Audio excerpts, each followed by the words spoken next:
का जो विस्तार होता है, ठीक है, वो सारा देखेंगे। इसमें मेनली हम लोग देखने वाले हैं, आपका देख लीजिए कि मौर्य काल देखेंगे, साम्राज्य का विस्तार देखेंगे, कलिंग का युद्ध देखेंगे, इसके प्रभाव देखेंगे, अशोक का धम्म नीति देखेंगे, विदेश नीति देखेंगे, और जो है मौर्य काल की जो दौरान है, कला का है, स्थापत्य का है, चित्रकला का हो गया, ये सारा कला का विकास कैसे होता है वो सारा चीज़ हम लोग देखना है। यानी कि मौर्य काल से रिलेटेड जो भी प्रश्न आपका बनता है, ठीक है, स्पेशली यह वीडियो जो बनाया जा रहा है कोई भी आप मेंस राइटिंग के व्यू से बनाया जा रहा है। तो चलिए हम लोग देखते हैं। तो यहाँ पे परिचय हम लोग देखते हैं। पहले तो आपको परिचय देखते हैं हम लोग यहाँ पे कि भारत की जो है प्राचीन इतिहास में जो है मौर्यों द्वारा जो है एक विशाल साम्राज्य की स्थापना की गई। विभिन्न स्रोतों से प्राप्त जानकारी के अनुसार मौर्य साम्राज्य की जो है संस्थापक चंद्रगुप्त मौर्य था। यानी कि आखिर कुछ तो उसमें भी कोई इतिहास इधर उधर मानते हैं ना, लेकिन जब पता चलता है विभिन्न स्रोतों से तो वो चंद्रगुप्त को ही माना जाता है, ठीक है। जिन्होंने जो है चाणक्य नामक जो है ब्राह्मण की सहायता से 322 ईसा पूर्व में मौर्य साम्राज्य की स्थापना की, यानी मौर्य वंश की स्थापना की, है ना। अब जो यहाँ पे रहा कि आपका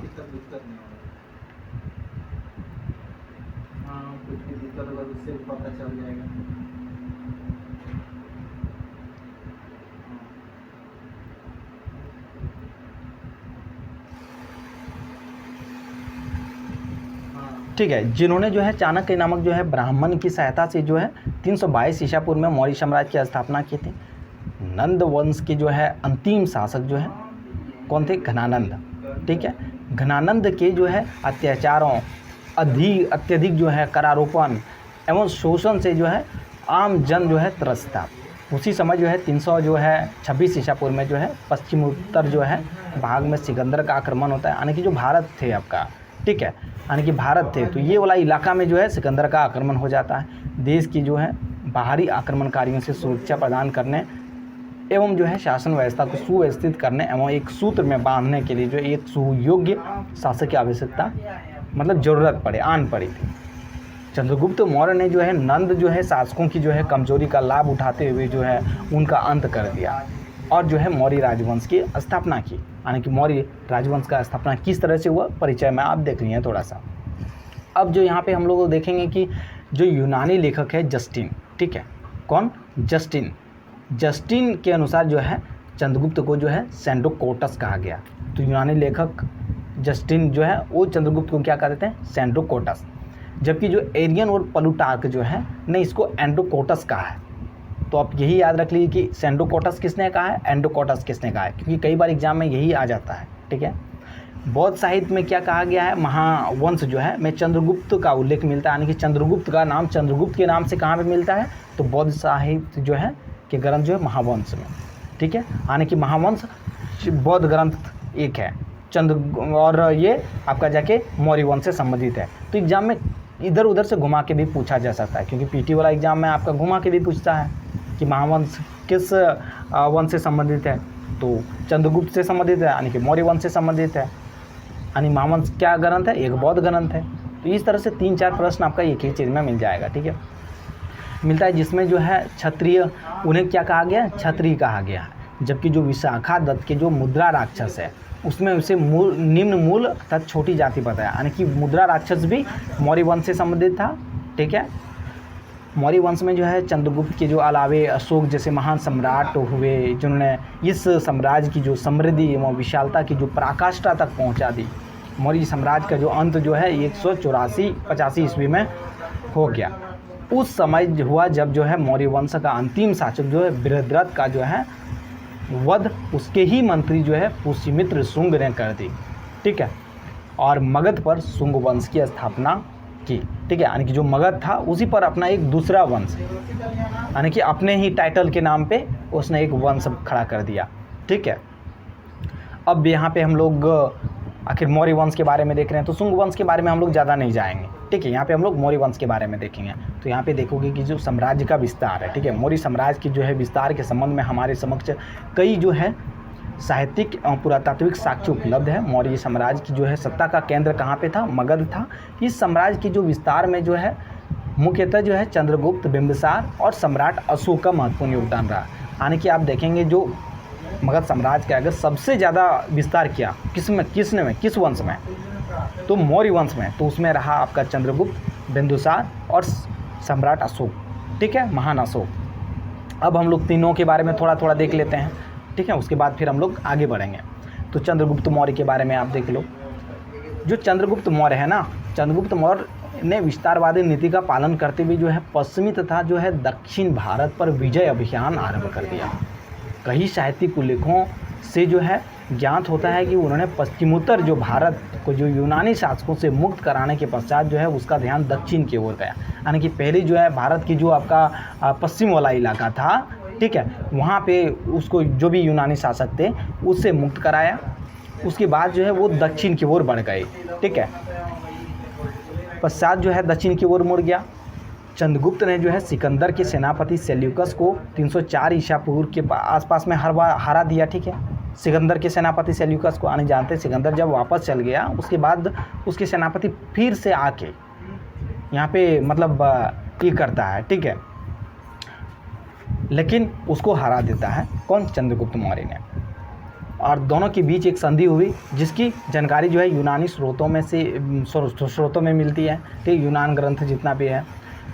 संधि के अनुसार जो है सेल्यूकस ने जो है गंधार, काबुल, हेरात और बलूचिस्तान जो है के प्रदेश जो है चंद्रगुप्त को दहेज रूप में दे दिया, ठीक है। दहेज रूप में इसलिए क्योंकि जो उसकी बेटी थी कार्नेलिया, उसका विवाह जो है चंद्रगुप्त के साथ करा दिया गया। और चंद्रगुप्त जो है ने सेल्यूकस को इसके बदले में क्या दिया, 500 हाथी भेड़ स्वरूप दिया, ठीक है। तो कई बार एग्जाम में डायरेक्ट पूछा जाता है कि जो सेल्यूकस और जो चंद्रगुप्त मौर्य के बीच में जो संधियाँ हुआ था उसमें क्या था प्रमुख, तो गंधार, काबुल, हेरात और बलूचिस्तान उसको दहेज रूप में दे दिया गया और अपनी बेटी जो है कार्नेलिया का विवाह कर दिया गया। उसके बदले में जो है चंद्रगुप्त ने उपहार स्वरूप में उसे 500 हाथी प्रदान किया गया था, ठीक है। ये प्रमुख बातें रही। अब जो हम लोग जाएंगे कि इसके पश्चात जो है चंद्रगुप्त ने अपना ध्यान दक्षिण की ओर लगाया और दक्षिण के कई प्रदेशों को अपने अधीन कर लिया। प्लूटार्क जो है एक मतलब इतिहासकार है, वो कहते हैं कि सेंड्रोकोटस ने 6 लाख सैनिकों की सहायता से संपूर्ण भारत को रौंद डाला और उसे अपने अधीन कर लिया। सेंड्रोकोटस मतलब चंद्रगुप्त मौर्य, ठीक है। प्लूटार्क जो है वो चंद्रगुप्त को सेंड्रोकोटस नाम से जानते हैं, ठीक है।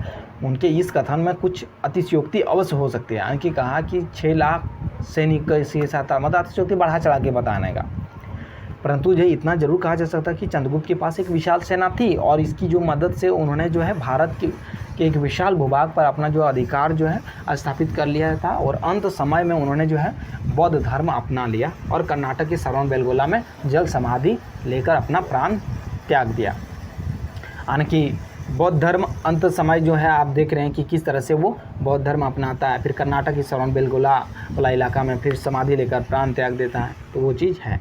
अब हम लोग देखेंगे यहाँ पे कि कौटिल्य और अरसास, ठीक है। जो है चंद्रगुप्त मौर्य की जो गुरु थे कौटिल्य, उन्होंने एक अरसास वो इकोनॉमी वाला नहीं, यहाँ पे अरसास जो है वो राजनीति से संबंधित है। एक अरसास जो है एक राजनीतिक शास्त्र है, ठीक है। तो ये चीज़ यहाँ पे आपको क्लियर हो जाना चाहिए। चंद्रगुप्त जो है कौटिल्य जो है चंद्रगुप्त मौर्य के प्रधानमंत्री थे, यानी प्रधानमंत्री, प्राइम मिनिस्टर। उसी की सहायता से उन्होंने नंद वंश का अंत कर जो है मौर्य वंश की स्थापना की। कौटिल्य को चाणक्य भी कहा जाता है, विष्णुगुप्त भी कहा जाता है, ठीक है। और कौटिल्य ने जो है अर्थशास्त्र नामक ग्रंथ की रचना की जिसमें मौर्य युगीन जो है राजनीति और सामाजिक एवं आर्थिक स्थिति पर प्रकाश पड़ता है। तो यही आपको जानना होगा, क्योंकि कई बार स्टूडेंट जो है ये गलती कर जाता है कि अर्थशास्त्र जो है कौटिल्य का वो इकोनॉमी से रिलेटेड है, लेकिन वो इकोनॉमी से नहीं है, वो आपका राजनीति से है, तत्कालीन। यानी कि उस समय कौटिल्य ने वही चीज़ सारा चीज़ जो देखा, जिस तरह लड़ाई किया, वो सारा चीज़ वहाँ पे उसने लिखा। समाज में कैसे थे, लोग कैसे थे, ठीक है, वो सारा चीज़। और हालांकि आर्थिक स्थिति पर भी कुछ प्रकाश वहाँ पे डाला कि वहाँ पे अमीर थे, गरीब थे, किस तरह, ठीक है। मौर्यकालीन जो है इतिहास लेखन की जो यह एक विश्वसनीय स्रोत है, यानी कि अगर सबसे ज़्यादा विश्वसनीय माना जाता है मौर्यकाल से रिलेटेड कोई भी ऐतिहासिक ग्रंथ को, तो ये कौटिल्य का अर्थशास्त्र है, ठीक है। अर्थशास्त्र में कुल 15 अधिकरण है, यानी कि जो ये अर्थशास्त्र है 15 अधिकरण मतलब इसमें 15 खंड है, आप लेसन समझ लीजिए, ठीक है। जो आगे 180 प्रकरण यानी उपखंड में, यानी कि 15 आप मान लीजिए ये 15 है, 15 लेसन में आप ये विभाजित है, एक एक लेसन करके भी 2-3 करके कुछ प्रकरण में विभाजित है। इस तरह जो 15 के अंडर में भी आपका 180 प्रकरण है, उपखंड विभाजित है। इस ग्रंथ में कुल जो है 6000 श्लोक है। कितना? 6000। और 1909 ईस्वी में इस ग्रंथ को जो है श्याम शास्त्री द्वारा खोजा एवं अनुवाद भी किया गया। क्या नाम था? श्याम शास्त्री। चलिए अब यहाँ पे देखेंगे जो मौर्य काल के जो प्रमुख राजा थे उनके बारे में थोड़ा थोड़ा हम लोग देख लेंगे, ठीक है। हालांकि जो हम लोगों ने चंद्रगुप्त के बारे में थोड़ा बहुत तो देख ही लिए हैं, है ना। तो यहाँ पे आप देखोगे कि जो चाणक्य है, ठीक है, के अनुसार जो राजा को सर्वशक्तिमान होना चाहिए, सारी शक्तियाँ अपने पास रखनी चाहिए, अपने राज्य में बिना किसी नियंत्रण के शासन करना चाहिए। जो होता है राजा को ब्राह्मण का सम्मान करना चाहिए तथा मंत्रियों से अच्छे अच्छे सुझाव लेना चाहिए।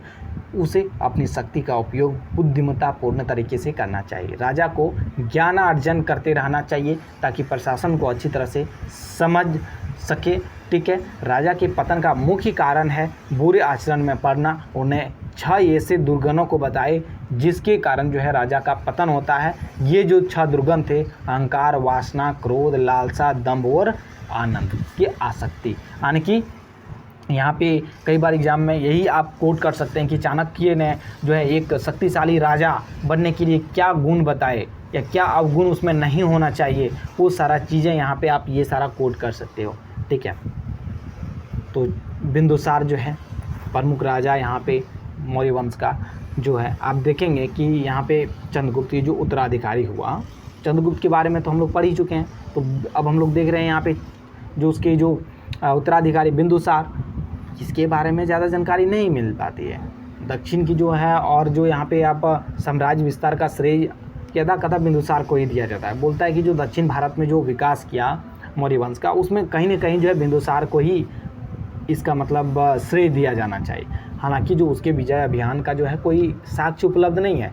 उन्होंने यूनानी शासक जो है एंटियाकोस प्रथम से, जो एंटियाकिस प्रथम है यूनानी शासक, उससे सूखी अंजीर, मीठी शराब और एक दार्शनिक की मांग की। तो इससे इम्पोर्टेंट यही क्वेश्चन मिलता है कि जो बिंदुसार ने किस शासक से, यूनानी शासक से जो है सूखी अंजीर या मीठी शराब और दार्शनिक की मांग की थी। एक दार्शनिक की, यहाँ पे एक कोई फिलोसोफर भेज दीजिए, ठीक है।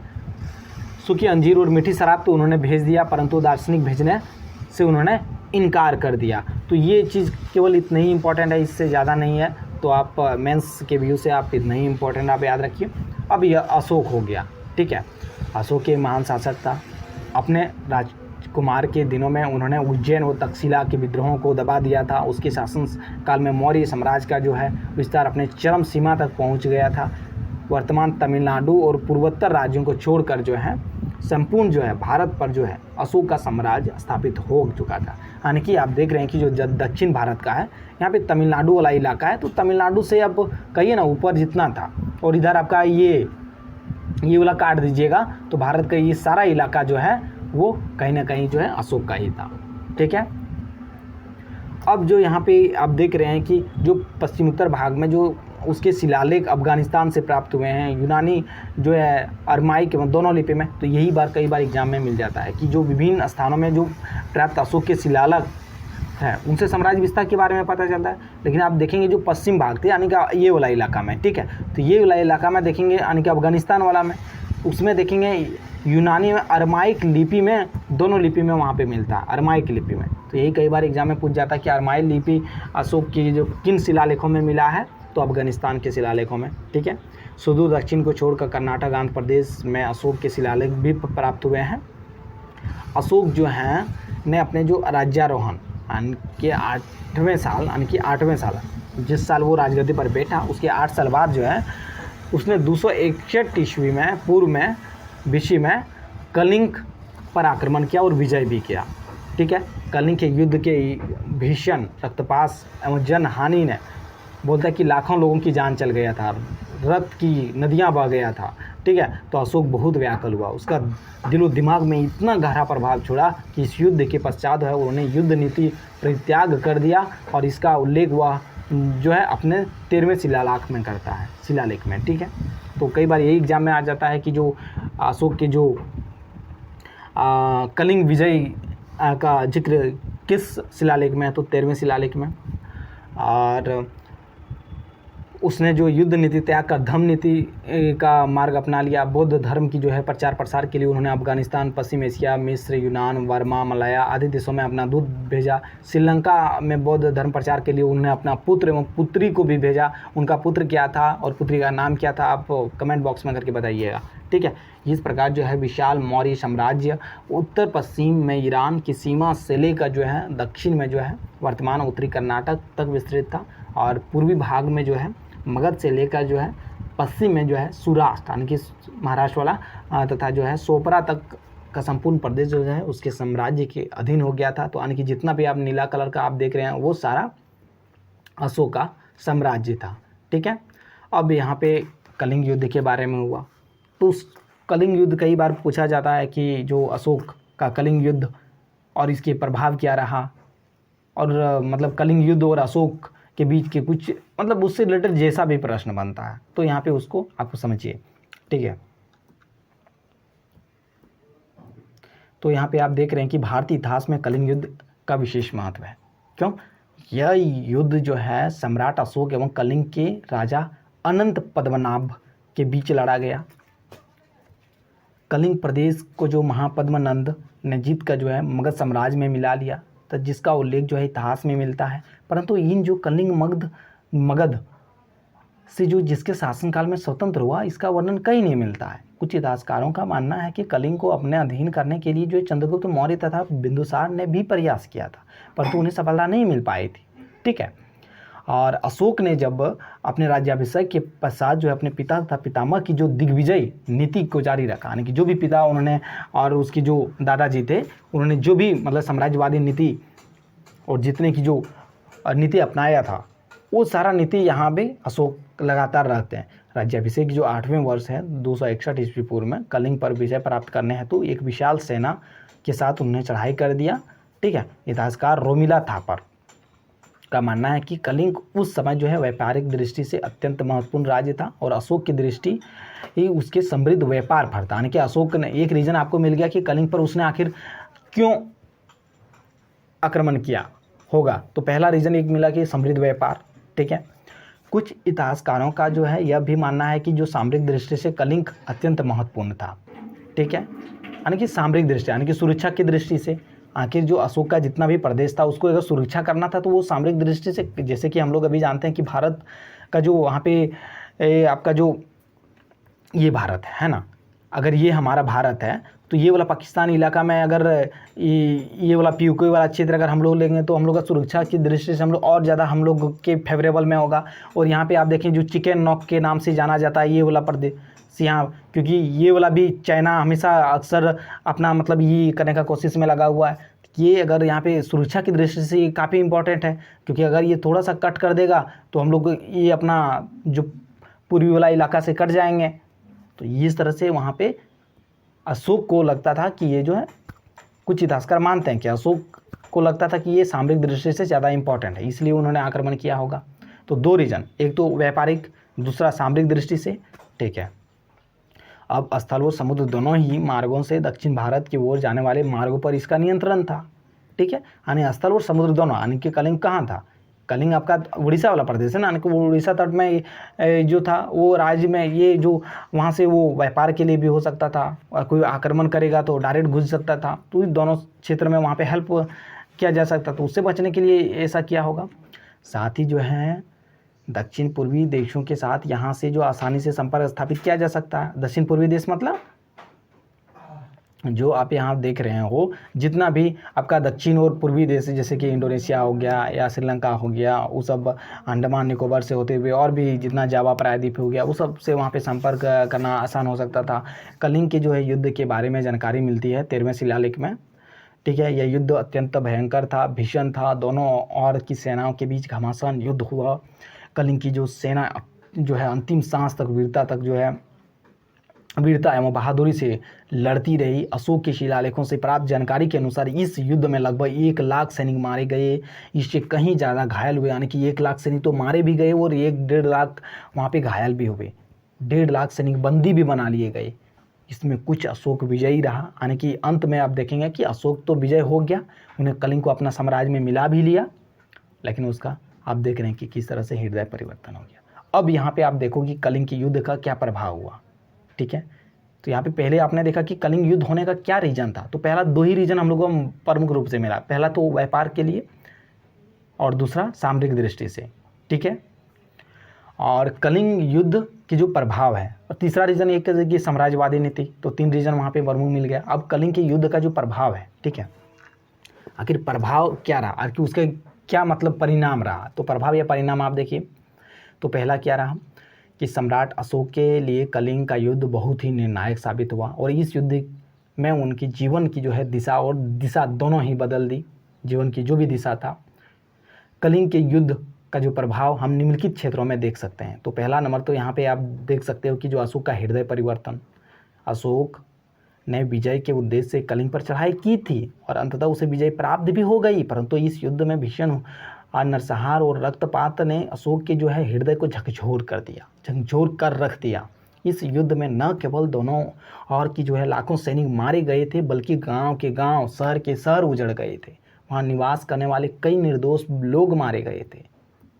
ब्राह्मण हो गया, पुरोहित हो गया, भिक्षु हो गया, भिक्षुकों, बौद्ध भिक्षुकों को भी बहुत कष्ट झेलना पड़ा, जिससे अशोक को गहरी व्यथा एवं पश्चाताप हुआ।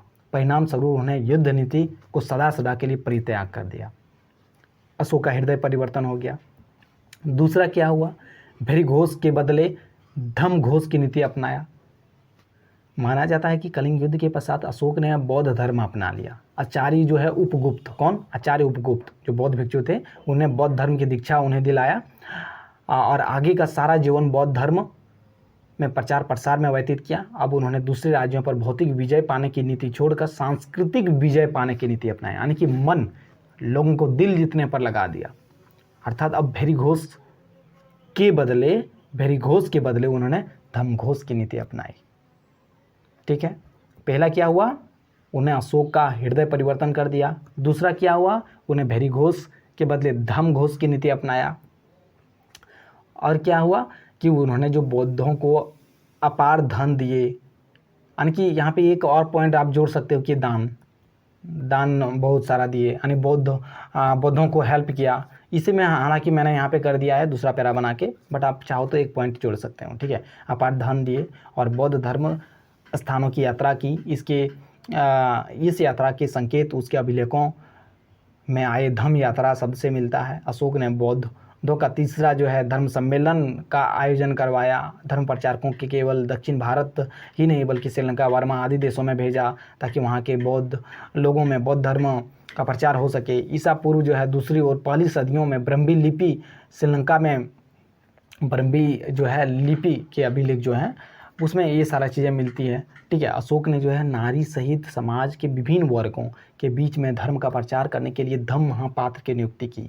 तो एक, जैसे मैंने यहाँ पे अलग यहाँ पे पैरा बनाया है, तो उसी तरह से अब अलग में वहाँ पे एक पॉइंट ही दे सकते हैं चौथा पॉइंट में, कि जो यहाँ पे धर्म प्रचार करने के लिए धम्म महापात्र की नियुक्ति भी किया। नारी के लिए भी वहाँ पे काफ़ी काम किया उन्होंने।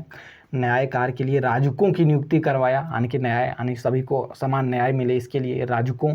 तो कई बार एग्जाम में डायरेक्ट यही आ जाता है कि धम्म महापात्र किससे संबंधित है, और धर्मी प्रचार से।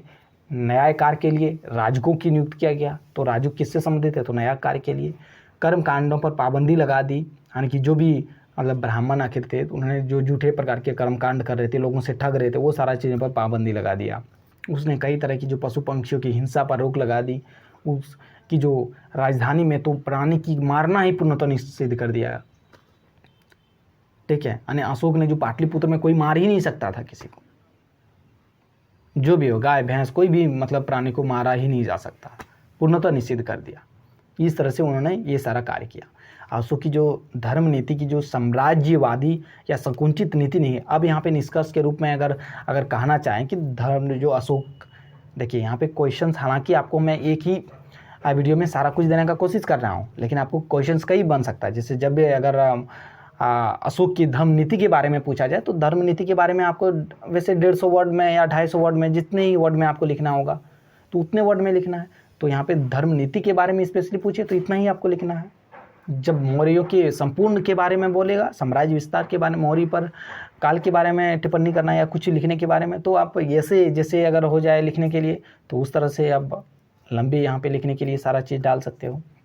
तो यहाँ पे जो आप देख रहे हैं कि जो अशोक की जो है धम्म नीति को साम्राज्यवादी या संकुचित नीति नहीं कहा जा सकता है। उसके जो है धर्म का व्यापक लक्ष्य था समाज को सुव्यवस्थित बनाए रखना, यानी कि जो भी उन्होंने धर्म नीति अपनाया उसका केवल साम्राज्यवादी यानी कि साम्राज्य विस्तार करना नहीं था, उन्हें सांस्कृतिक विस्तार के लिए उन्होंने काफ़ी प्रयत्न भी किया। आपने देखा समाज में कल्याण चाहता था, समाज में जो भी कुरीतियाँ था उसको ख़त्म करना चाहता था। उन्होंने न केवल बौद्ध धर्म को बल्कि जैन और ब्राह्मण धर्मों को भी जो है समान आदर दिया तथा कई मंदिरों के निर्माण में अपना योगदान भी दिया। अशोक के जो अभिलेख इस बात के लिए जो है साक्षी है कि उन्होंने जो है राज्य के विभिन्न मतों तथा संप्रदायों के प्रति सदैव उदार एवं सहनशील बना रहा, यानी संवेदनशील बना रहा।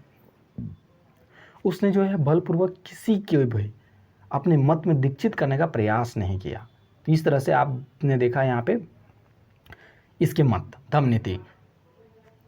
और यहाँ पे देखेंगे जो अशोक है अपने जो 7वें शिलालेख में वह अपनी धार्मिक इच्छा व्यक्त करते हुए बताता है, ठीक है, क्या बताता है कि सब मतों के व्यक्ति सब स्थानों पर रह सके, क्योंकि वे यानी कि यहाँ पे बताया कि किसी दूसरे धर्मों या मतलब मानने वाले लोगों पर कुछ नहीं किया। तो इसका आप प्रूफ बताने प्रमाण देने के लिए यहाँ पे उसी के कथन को आप देख सकते हैं कि सब मतों के व्यक्ति सब स्थानों पर रह सके, क्योंकि वे सभी आत्म संयम हृदय की पवित्रता चाहते हैं। वहीं जो 12वीं शिलालेख में जो है वह विभिन्न धर्मों के प्रति अपने दृष्टिकोण को और अधिक स्पष्ट करते हुए कहा था कि मनुष्य को अपने धर्म का आदर और दूसरे धर्म की अकारण निंदा नहीं करनी चाहिए। यानी कि निंदा तो की जा जाए, अगर वो गलत कर रहा है तो निंदा करना ही होगा, है ना। कोई भी धर्म में कुरीतियाँ हैं तो उसको बताना ही होगा। ये नहीं है कि आप वो अपना धर्म मान के उसको केवल दूसरे पर अन्याय करो, ठीक है, दूसरे को हिंसा करो और बोलोगे कि नहीं ये धर्म है, तो ये चीज़ नहीं है। वो आपका यहाँ पे 12वें शिलालेख में मिलता है और 7वें शिलालेख में भी वो सारा चीज़ आपको मिलता है। तो ये सारा चीज़ें वहाँ पे आप धर्म की जब भी अशोक के धम्म नीति के बारे में आप बोलोगे तो ये सारा प्रमाण के रूप में वहाँ पे बता सकते हैं, ठीक है। तो इस प्रकार जो है जो देखेंगे कि इस बात के प्रमाण हैं कि अशोक की जो दानशीलता में से जो है बौद्धतर जनों यानी कि जो बौद्ध नहीं थे, ठीक है, जनों एवं संप्रदायों को भी बहुत लाभ मिला। उसने जो है बराबर यानी कि जो गया जिला है वहाँ पे बाराबर नामक पहाड़ी है पर आजीवक संप्रदाय के सन्यासियों के लिए जो है निवास के लिए कुछ गुफाएँ निर्मित करवाई। राजतरंगिणी से पता चलता है कि जो कश्मीर में जो उसने विजय ईश्वर नामक एक शिव मंदिर का जीर्णोद्धार किया, मतलब पहले से बना हुआ था उसका फिर से अगर टूट फूट गया होगा तो उसको बढ़िया करवाया तथा जो है उसके भीतर 2 समाधियाँ निर्मित करवाई। इन उदाहरणों से अशोक की जो है धार्मिक सहिष्णुता सिद्ध होता है। तो कई बार एग्जाम में यही आता है कि यही क्वेश्चन आता है कि अशोक की धार्मिक सहिष्णुता, अशोक क्या मतलब धार्मिक सहिष्णुता जो बनाने की बात करते हैं सब लोग, क्या वो सही है या गलत है। इस तरह से रिलेटेड आपका जो भी प्रश्न बनता है तो ये सारा आप आंसर वहाँ पे आप दे सकते हो, ठीक है। अब अशोक की विदेश नीति पर टिप्पणी कीजिए, अशोक की विदेश नीति के बारे में बताइए। अशोक की जितने भी नीतियाँ हैं उसमें से अगर पूछा जाए तो जो हम लोग धम्म नीति के बारे में तो देख ही लिए, तो अशोक की जो विदेश नीति है उसमें आप देखेंगे कि जो अशोक की जो है धम्म नीति ने उसकी जो है परराष्ट्र नीति को भी प्रभावित किया तथा अशोक ने जो है अपने पड़ोसियों के साथ शांति एवं सहअस्तित्व के सिद्धांत के आधार पर अपने संबंध स्थापित किए। अशोक विदेशी राज्यों के साथ जो है संबंधों के महत्व से भली भांति परिचित था, यानी कि विदेशी राज्यों से कैसे व्यवहार करना चाहिए। इसके लिए आप देखते हैं कि जो साम्राज्य जो है कि पश्चिमी तथा जो दक्षिण सीमा पर जो स्थित राज्यों के साथ उसने राजनयिक एवं मैत्री संबंध स्थापित किए। चंद्रगुप्त के समय में जो है सेल्यूकस तथा मौर्य राजवंश के जो बीच मैत्री संबंध भी हुआ, यानी वैवाहिक संबंध भी हुआ, ठीक है, दूतों का आदान प्रदान होता था। यहाँ पे परंपरा बिंदुओं यह परंपरा जो है बिंदुसार के जो है समय में भी बनी रही। हमें पता है कि क्या जो मिस्र नरेश जो है टॉलमी फिलाडेल्फस ने जो अशोक का समकालीन था, यानी कि कई बार एग्जाम में यही वनडे एग्जामिनेशन में आता है कि जो है मिस्र का नरेश जो है टॉलमी फिलाडेल्फस या मतलब अशोक के समकालीन में से कौन सा मिस्र के राजा थे, तो वहाँ पे आपका आंसर रहता है, ठीक है। तो वहाँ पे कौन थे, टॉलमी फिलाडेल्फस। उसके दरबार में अपना राजदूत मतलब भेजा था, ठीक, किसने राजदूत भेजा था, इस तरह से भी प्रश्न बनता है। तो यहाँ पे आपको होप मिल गया होगा। अशोक की जो है 13वें शिलालेख है ना, उससे पता चलता है क्या कि उसने जो है 5 यवन राज्यों में अपना धर्म प्रचारक भेजे थे।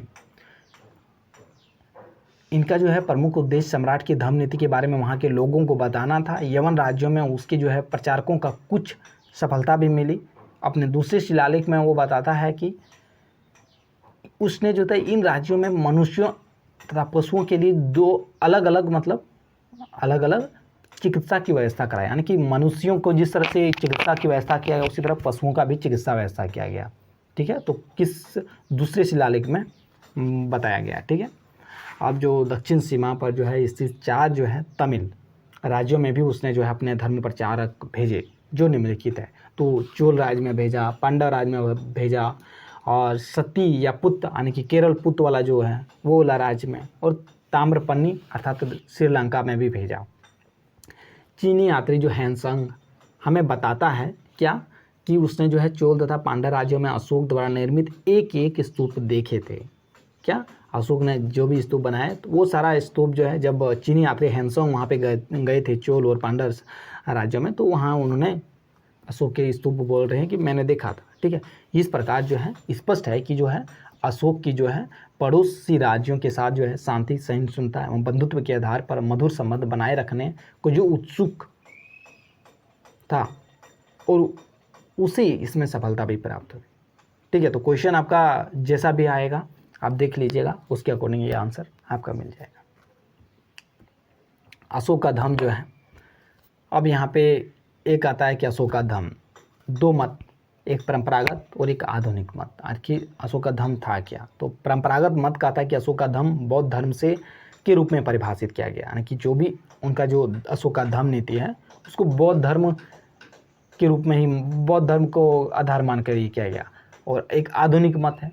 आधुनिक इतिहासकार अशोक के धर्म को सदाचार, नैतिक जीवन, हिंसा, अहिंसा, सहिष्णुता एवं सामाजिक उत्तरदायित्व तत्वों से जो है युक्त एवं सामाजिक जो है विधान के रूप में जो है परिभाषित करते हैं। जैसे कि आप देख रहे हो कि जो धर्म का जो है स्वरूप है, बौद्ध धर्म ग्रंथ में जो है अशोक के जो है धर्म को जो है बौद्ध धर्म के रूप में परिभाषित किया गया है, तो स्वरूप यहाँ पे मिल गया आपको। परंतु जो अशोक के शिलालेख जो है ना, शिलालेखों में धर्म के प्रमुख तत्व जैसे कि साधुता, कल्याणकारी कार्य, प्राणी की हिंसा न करना, मृदुता, दया, दान, शुचिता, पाप रहित होना, माता पिता तथा बड़ों की आज्ञा का पालन करना, गुरुजनों का आदर करना, मित्र परिचितों संबंधी ब्राह्मणता, श्रमणों के प्रति दानशीलता तथा उचित व्यवहार करना आदि का उल्लेख है, जिसके आधार पर धर्म एक प्रकार की विशिष्ट स्वरूप उभर कर सामने आता है। ठीक है, क्या है? सामने आता है। ठीक है, धर्म का स्वरूप यहाँ पे पता चल गया। अब धर्म नीति का उद्देश्य क्या था? तो अब देखिए उसका उद्देश्य क्या था, आखिर क्यों धर्म नीति अपनाया था? तो अपने समय की जो महान सामाजिक एवं राजनीतिक समस्याओं का समाधान ढूंढने के लिए, यानी जो भी उस समय तत्कालीन समय में आप कुरीतियाँ था, या जिस तरह से आप देखें कि धर्म नीति अपनाने के पीछे कहीं ना कहीं वो क्रूरता पहले थे, क्रूर अशोक थे, तो उसको दुख हुआ, उससे समाज में जो भी वहाँ पे आखिर उसके विरोध में समाज के कुछ लोग और कुछ शासक तो विरोध आए होंगे कि इसने इस तरह से समाज को निर्दयता से ही कर दिया। तो उन सारे चीज़ों को भी चुप कराने के लिए धर्म नीति को अपनाया गया। कुल मिला के कहें तो सामाजिक और राजनीतिक समस्याओं का समाधान, यानी कि समाज में वो सारा चीज़ आ गया कुरीतियों को, राजनीतिक में जो कोई उसके विरोध में ना सब लोग आ जाए और उसे राजा ही ना रहने दे, इस तरह से। ठीक है, अब राजनीतिक उद्देश्य में यहाँ देख लीजिए थोड़ा सा कि जो और सामाजिक उद्देश्य क्या थे। तो राजनीतिक उद्देश्य जो है मैं यहाँ देखेंगे कि जो विशाल साम्राज्य में जो विविध धर्म, संप्रदाय, भाषा, जाति, विश्वास या संस्कृति के लोगों पर नियंत्रण रखने के 2 ही उपाय, एक सनबल, एक दूसरे वैचारिक और नैतिक मूल्यों। और अशोक ने दूसरा का रास्ता का चयन किया। आप जानते हैं कि सैन्य बल से तत्कालिक तो आप शांति कर सकते हो, बट एक लंबे समय तक आप नहीं कर सकते। जो चीज़ आप यहाँ पे देखते हो बहुत सारे देश में अभी वर्तमान में आप देख भी पा रहे हो, जैसे अफगानिस्तान में हो गया, अमेरिका ने कितने 18 साल से 2000 के बाद से उस पर लगा शांति स्थापित कराने के लिए, लेकिन अंततः उसे वहाँ से भागना ही पड़ा। ठीक है, उसी तरह आप देखते हैं वियतनाम हो गया, ये सब में भी इजराइल हो गया, हमेशा शांति स्थापित करने के लिए सैन्य बल एक तत्कालिक रीजन हो सकता है, लंबे समय के लिए नहीं। तो वो सामाजिक रीजन एवं जो है आपका इसमें जो आपको देखने को मिलेगा तत्कालीन जो है समाज में बौद्ध, जैन, आजीवक, ब्राह्मण तथा अन्य जो गैर जो है ब्राह्मण संप्रदाय के उदय, उनके बीच जो है वैचारिक मतभेद के कारण जो है समाज में व्याप्त वैमनस्य को दूर करने के लिए, यानी कि आप अगर ये जैसे आज देख रहे हो हिंदू मुसलमान, इन दोनों के बीच में ज़्यादा मतलब मतभेद होते रहता है, क्योंकि ये मानने वाला है, ये मानने वाला है। इनके अलावा जो भी व्याप्त है भारत में, उस सारे जातियों के धर्मों के बीच में लगातार एक साम्राज्यवादी या कह सकते हैं सांप्रदायिक दंगे जो होते ही रहता है। तो वैसा ही उस समय भी हो रहा था। समाज में जो धार्मिक को लेकर आज युद्ध नहीं हो रहा है, ये शुरू से ही हो रहा था। वो सारी चीज़ें से पार पाने के लिए ही ऐसा अपनाया गया था। जैसे जो है गैर सांप्रदायिक नीति का जो है यहाँ पे प्रादुर्भाव हुआ। साथ ही जो है यवन प्रदेश व जनजातियों क्षेत्रों का आत्मसमर्पण जो है धम्म जैसी नीति से ही संभव हुआ। यानी कि जैसे जानते हैं कि जनजातीय क्षेत्र जो हो उस समय जो अपनाए, ठीक है, यानी कि जो बिहार और झारखंड प्रदेश है, छत्तीसगढ़ वाले प्रदेश में, उस सब क्षेत्र में जनजाति वो किसी को मतलब आत्मसमर्पण क्यों करेगा, वो तो खुद स्वतंत्र रहना चाहता, तो उनको प्यार से ही ना दिल जीता जा सकता। तो वो प्यार चीज़ से यहाँ पे दिल जीता। अब जो यहाँ पे आपने देख लिया उनकी नीति, धम्म नीति क्या है, उसका राजनीतिक उद्देश्य क्या है, सामाजिक उद्देश्य क्या है, एक ही करके आप सब कुछ देख लिए। अब हम लोग देखने वाले हैं कि जो मौर्य काल के दौरान जो है कला तथा स्थापत्य कला का विकास, आखिर मौर्य काल में आखिर केवल अपने सांस्कृतिक उद्देश्यों में आखिर तो जो भी चीज़ धर्म नीति के क्षेत्र में किया, धार्मिक सुधार किए, सामाजिक सुधार किए, राजनीतिक सुधार किए, साम्राज्य विस्तार किए, इसके अलावा कुछ तो स्थापत्य कला भी किया, वो सारा कुछ देख लेते हैं हम लोग।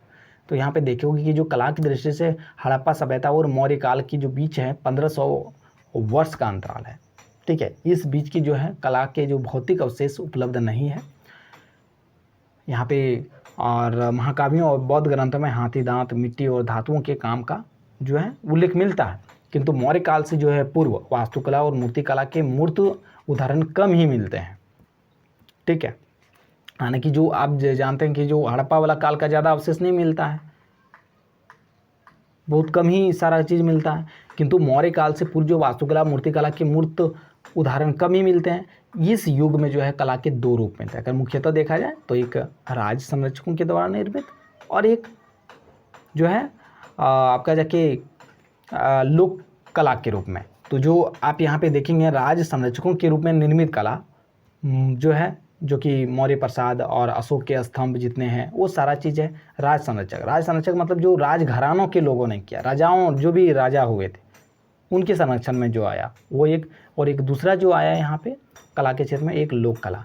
वो क्या होता है कि आम लोग या जो थोड़ा बहुत ज़्यादा मतलब अमीर थे वहाँ पे मध्यम वर्ग के, उस सब वह जो है रूप जो परखम के यक्ष या दीदारगंज की जो है चमार गृहिणी और वेशनगर की जो है यक्षिणी में देखने को मिलता है। ये सारा चीज़ है वेशनगर की यक्षिणी, ये सारे चीज़ें का जो लोक कला के रूप में आया, इसमें ज़्यादातर आपको समाज का एकदम हूबहू रूप देखने को मिलेगा, ठीक है। लोक कला में कई बार आता है एग्जाम में कि आपका कि जो मौर्य काल में जो है और राज्य कला और लोक कला के स्वरूप को पर विवेचन कीजिए या उसके बारे में तुलनात्मक अंतर बताइए। इस तरह से जैसा भी प्रश्न आता है तो आप देखिए यहाँ पे राज्य कला जो है मौर्य काल में, तो राज्य कला सबसे पहला जो है उदाहरण चंद्रगुप्त का प्रसाद मिलता है। प्रसाद मतलब यहाँ पे वो प्रसाद नहीं जो आप खाते हो, प्रसाद मतलब राजमहल, ठीक है, जिसका विशद वर्णन जो है एरियन ने किया है। किसने? एरियन ने।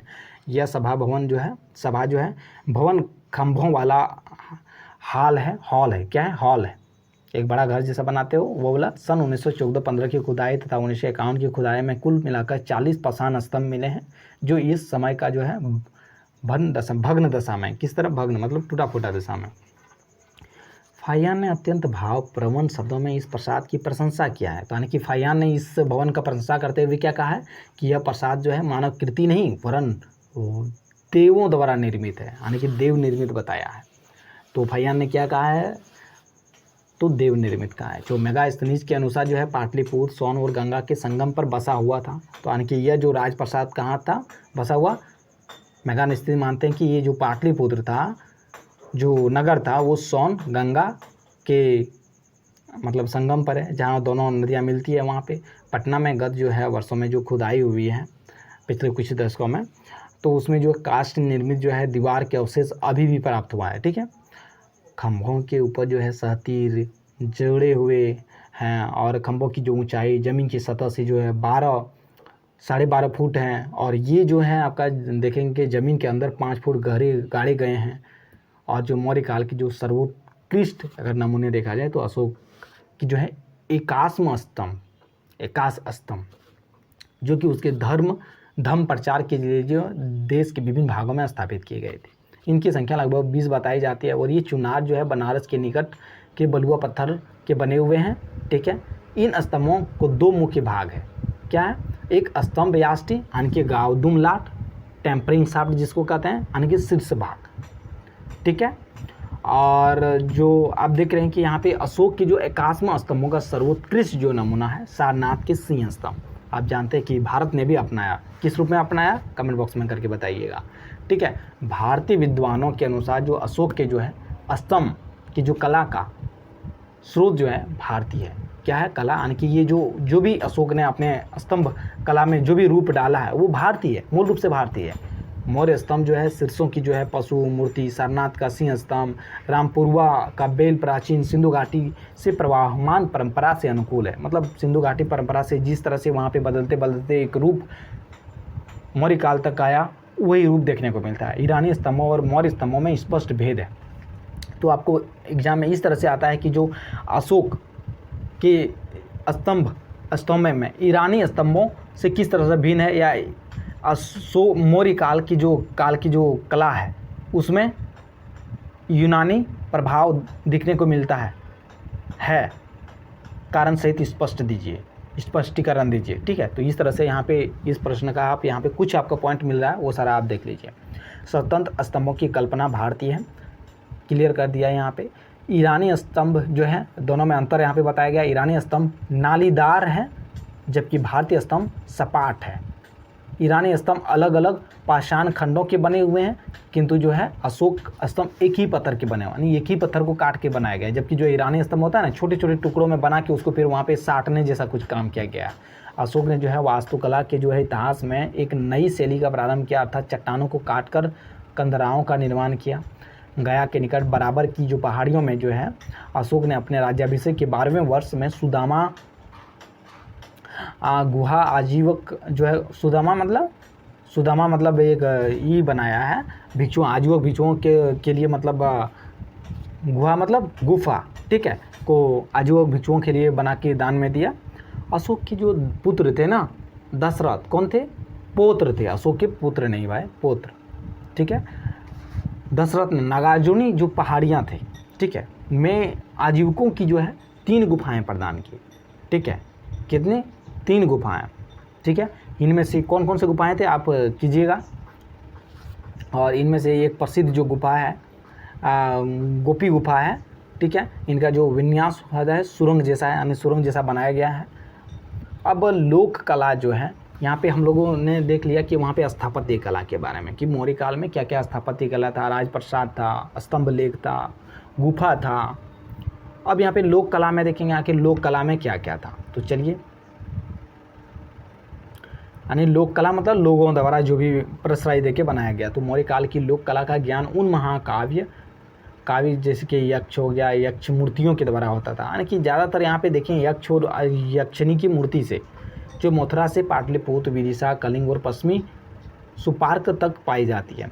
ये संबंध में जो है परखम ग्राम से जो है प्राप्त यक्ष की मूर्ति, पटना से प्राप्त यक्ष की मूर्ति, जिस पर जो है उपदार चमक है। और एक लेख भी है कि पटना शहर में जो है दीदारगंज से प्राप्त जो है चमार ग्रहिणी यक्षी, जिस पर भी मौर्य शैली की चमक है। और बेशन नगर की जो है यक्षी विशेष उल्लेखनीय है। तो कहाँ कहाँ किस तरह से यक्ष की मूर्तियाँ मिली हैं वो सारा आप देख सकते हो। ये लोक कला का है। ठीक है, तो लोक कला पर ज़्यादातर प्रभाव क्या था? यक्ष यक्षिणियों का। वे पृथक रूप से खड़ी हैं और उनके दर्शन का जो है प्रभाव है सम्मुखीन है। मानव शिल्पी में ने उनकी जो है सम्मुख दर्शन के लिए ही बनाया है, मतलब वो दर्शनीय रूप में है। उनकी वेश दर्शन हम लोग किसी भगवान का करते हैं ना, उस रूप में है। ठीक है, उनका वेश है, सिर पर पगड़ी है, ठीक है, कंधों और भुजाओं पर उतरिए है, नीचे धोती जो कटी में मेखला से काय बंधन से बनी है, कानों में भारी कुंडल है, गले में कंठ है, छाती पर तिकोना हार है और बाहुओं पर अंगद है। तो आप देखोगे जो भी मौर्य काल में है, लोक कला में क्या प्रमुख विशेषता था, तो वहाँ पे बोल सकते हैं उनकी वेशगत विशेषता ये है, तो पगड़ी है, कंदम भुजाओं, ये वगैरह वगैरह सारा कुछ आप वहाँ पे लिख दोगे। ठीक है, पॉइंट वाइज यहाँ पे आपको बताया जा रहा है। वीडियो कैसा लग रहा है कमेंट बॉक्स में करके बताइएगा। लाइक नहीं किया तो लाइक भी कर दीजिएगा, और नए हैं अभी तक तो चैनल को भी सब्सक्राइब करके अपने दोस्तों और मित्रों में भी शेयर कर दीजिएगा। अब गुहा वास्तु कि कोई भी गुफा को कैसे बनाया जाता था, उसका कैसे था, तो वहाँ पे देखेंगे जो आपका जाके मौर्य काल में है, तो गुहा वास्तु प्राचीन भारतीय वास्तुकला का ही एक बहुत ही सुंदर नमूना है। अशोक के शासनकाल से गुहाओं का उपयोग आवास के रूप में होने लगा, यानी कि किस तरह से अशोक ने उसको एक आवासीय ढांचे में बना दिया, यानी कि भिक्षुओं आजीविकों के लिए वहाँ पे कहीं ना कहीं उसको आप यूज करने लगा। गया के निकट जो बराबर पहाड़ी पर एक ऐसे ही अनेक गुफाएं विद्यमान हैं जिनमें सम्राट अशोक ने आवास योग्य बनाकर आजीविकों को दे दिया था। अशोककालीन गुफाएं सादे कमरों के रूप में होती है, मतलब सिंपल कमरा, ज़्यादा वहाँ पे कुछ नहीं होता है। बाद में उन्हें आवास एवं जो है उपासना गृह, यानी कि जहाँ पे पूजा करता है ना भिक्षु सब, के रूप में स्तंभ मूर्तियों से अलंकृत किया जाने लगा। यह कार्य जो है विशेष रूप से बौद्धों द्वारा किया गया। अब हम लोग देखेंगे चित्रकला, यानी कि आपने कला के रूप में देख लिया, क्या स्थापत्य कला देख लिया, लोक कला देख लिया, इसके अलावा आपने गुहा कला देख लिया। अब यहाँ पे चित्रकला, तो प्रमुख कला आपने 4-5 कला देख लिया। ठीक है, तो आप देख रहे हैं कि मौर्य काल में चित्रकला का भी पर्याप्त विकास हुआ। भवनों तथा भित्तियों के अतिरिक्त जो है वस्त्रों पर भी चित्र बनाए जाने लगे थे। पट चित्रों के निर्माण के क्षेत्र में जो है बौद्ध कला ने विशेष ख्याति अर्जित की थी। ठीक है, पट चित्र के क्षेत्र में। ठीक है, शूद्रपाद अशोक के समय में ही हो चुका था। बौद्ध पिटकों, जातकों, गाथा विषयक जो ग्रंथों के विभिन्न जो है संदर्भों से लिया होता है, ज्ञात होता है कि तत्कालीन समाज में चित्रकला को मनोरंजन का एक श्रेष्ठ साधन के रूप में माने जाने लगा था। एक प्रथा चल गया था कि एक चित्रकला भी है, समाज चित्रों को बनाकर उसको मतलब जो भी अच्छा बनाए उसको पुरस्कृत करके उस तरह से वहाँ पे प्रथा समाज में आ गया था। ठीक है, इस तरह से आज जो है आपने मौर्य काल से रिलेटेड सारा चीज़ आपने देखा। आई होप इस वीडियो से काफ़ी कुछ आपको सीखने को नया मिला होगा, और वीडियो कैसा लगा कमेंट बॉक्स में करके बताइएगा। मिलते हैं नेक्स्ट वीडियो में। Thank you.